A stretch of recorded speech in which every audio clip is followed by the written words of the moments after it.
আচ্ছা, কবিতার মধ্যে দিয়ে কি সত্যি সময়কে থামিয়ে দেওয়া যায়, বা ধরুন 1000 বছর পেছনে ফিরে তাকানো যায়? চলুন আজ আমরা ডুব দিই ঠিক এমনই একজন কবির জগতে, যিনি তার লেখার মধ্যে দিয়ে অনায়াসে মহাকালকে যেন ছুঁয়ে ফেলেছিলেন।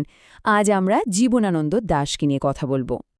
আর এই নামটা শুনলেই কেমন যেন মনে হয় সময় থমকে গেছে, তাই না? বনলতা সেন, এক ক্লান্ত পথ হারানো পথিকের জীবনে যেন এক ঝলক শান্তি। কিন্তু কে এই বনলতা সেন? এইখানেই তো সেই চিরকালীন রহস্যের শুরু। তাহলে আসল প্রশ্নটা কিন্তু থেকেই যায়, এই যে এত বড় এক কিংবদন্তি, তার আড়ালের মানুষটা ঠিক কেমন ছিলেন? তার কবিতার মতো জীবনটাও কি ওরকমই রহস্যে ঘেরা ছিল? চলুন আজ আমরা সেই উত্তরটাই খোঁজার চেষ্টা করব।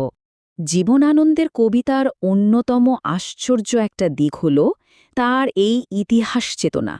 মানে তিনি শুধু বর্তমানে আটকে থাকেন না, তার কবিতা পড়লে মনে হবে তিনি যেন ডুব দিয়েছেন ইতিহাসের অনেক অনেক গভীরে। ব্যাপারটা একবার ভাবুন তো, একজন কবি যার মন কোনো কাটা তার বা কোনো সময়ের গণ্ডি মানে না, শতাব্দীর পর শতাব্দী ধরে তিনি যেন ঘুরে বেরিয়েছেন, চোখের সামনে দেখেছেন বড় বড় সাম্রাজ্য কিভাবে তৈরি হচ্ছে আবার কিভাবে ভেঙে পড়ছে। তিনি শুধু বাংলার কবি নন, তিনি যেন এই মহাকালের এক চিরন্তন যাত্রী। কিন্তু তার এই যে সময়ের মধ্যে দিয়ে যাত্রা, এটা ঠিক কেমন ছিল? মানে তার কল্পনা তাকে কোথায় কোথায় নিয়ে গিয়েছিল। চলুন দেখি তার এই কল্পনার সফরটা ঠিক কেমন ছিল। তিনি যেন নিজে উপস্থিত আছেন সেই প্রাচীন জগতে, ইতিহাসের অলিন্দে ঘুরে বেড়ানো এক ছায়ামূর্তির মতো। নীরবে নিঃশব্দে তিনি শুধু দেখে চলেছেন একটার পর একটা যুগের পালাবদল। কিন্তু এখানেই শেষ নয়। প্রাচীন ভারতবর্ষের মাকি ছেলে তার মন পাড়ি দিয়েছিল আরও দূরে, আরও অচেনা অন্ধকারে। আর এইখানেই জীবনানন্দের আসল জাদুটা। ব্যাপারটা কিন্তু বর্তমান থেকে পালানো ছিল না, বরং অতীতের আয়নায় বর্তমানকে বোঝার একটা চেষ্টা ছিল। তার এই ঐতিহাসিক যাত্রাটা আসলে ছিল এক গভীর আত্ম-অনুসন্ধান। একদিকে যখন তার মন মহাকালের পথে ঘুরে বেড়াচ্ছে, ঠিক সেই সময়ে কিন্তু তার ভেতরটা খুঁজছিল সম্পূর্ণ অন্য একটা জগৎ, তার নিজের ভেতরের পৃথিবী, তার একাকিত্বের পৃথিবী। তো জীবনানন্দকে যদি সত্যি করে বুঝতে হয়, তাহলে একটা শব্দকে আমাদের বুঝতেই হবে, সেটা হলো বোধ। এই বোধই ছিল তার কবিতার চালিকা শক্তি, আবার এই বোধই ছিল তার জীবনের সবচেয়ে বড় এক অভিশাপ। একবার ভাবার চেষ্টা করুন তো, এমন এক চেতনার মধ্যে আটকে থাকার অনুভূতিটা কেমন হতে পারে, যেখান থেকে পালানোর কোনো রাস্তাই নেই, যা চারপাশের সবকিছুকে, সমস্ত কাজকর্মকে এক মুহূর্তে অর্থহীন, ফাঁপা করে দেয়। এই বোধের জন্যেই হয়তো আর 5টা সাধারণ মানুষের জীবনযাপন করাটা তার কাছে প্রায় অসম্ভব ছিল।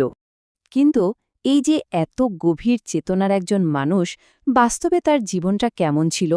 তার জীবন কি কবিতার মতোই সুন্দর আর রহস্যময় ছিল? না, আসল গল্পটা কিন্তু আমাদের বেশ অবাক করে দেবে। জীবনানন্দের জীবনে যার প্রভাব সবচেয়ে বেশি ছিল, তিনি হলেন তার মা কুসুম কুমারী দাস। তিনি নিজেও কিন্তু একজন অত্যন্ত শক্তিশালী কবি আর ব্যক্তিত্বের অধিকারী ছিলেন। কি অদ্ভুত এক পরিহাস, তাই না? মা যে আদর্শের কথা বলছেন, অর্থাৎ কাজের মাধ্যমে বড় হওয়া, তার ছেলের জীবনটা ছিল ঠিক তার উল্টো একটা ছবি। হয়তো এই আদর্শের চাপটা তাকে সারা জীবন তাড়া করে ফিরেছে। কারণ সত্যিটা হলো, কবির কল্পনার জগতের সাথে বাস্তবের মানুষটার জীবনের কোনো মিলই ছিল না। একদিকে যেমন ছিল মহাকালের যাত্রা, অন্যদিকে ছিল রোজকার টাকার চিন্তা।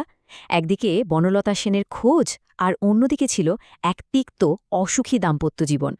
আর এই যে ভেতরের জগৎ আর বাইরের কঠিন বাস্তবের মধ্যে যে লড়াইটা চলছিল, তার শেষটা হলো খুবই মর্মান্তিকভাবে।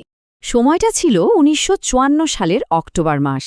কলকাতার দেশপ্রিয় পার্কের কাছে রাস্তা পার হওয়ার সময় একটা ট্রাম দুর্ঘটনা তার জীবনকে এক বিধ্বংসী মোড়ে এনে দাঁড় করায়। শুরু হয় জীবনের জন্য এক অসম লড়াই। আর সবচেয়ে কষ্টের ব্যাপার হল যে নিঃসঙ্গতা তাকে সারা জীবন তাড়া করে ফিরেছে, সেই নিঃসঙ্গতা তার শেষ মুহূর্তেও পিছু ছাড়েনি। যে মানুষটা 1000 বছর ধরে এক দণ্ড শান্তির খোঁজ করেছেন, তার শেষটা হল চরম একাকিত্বের মধ্যে দিয়ে।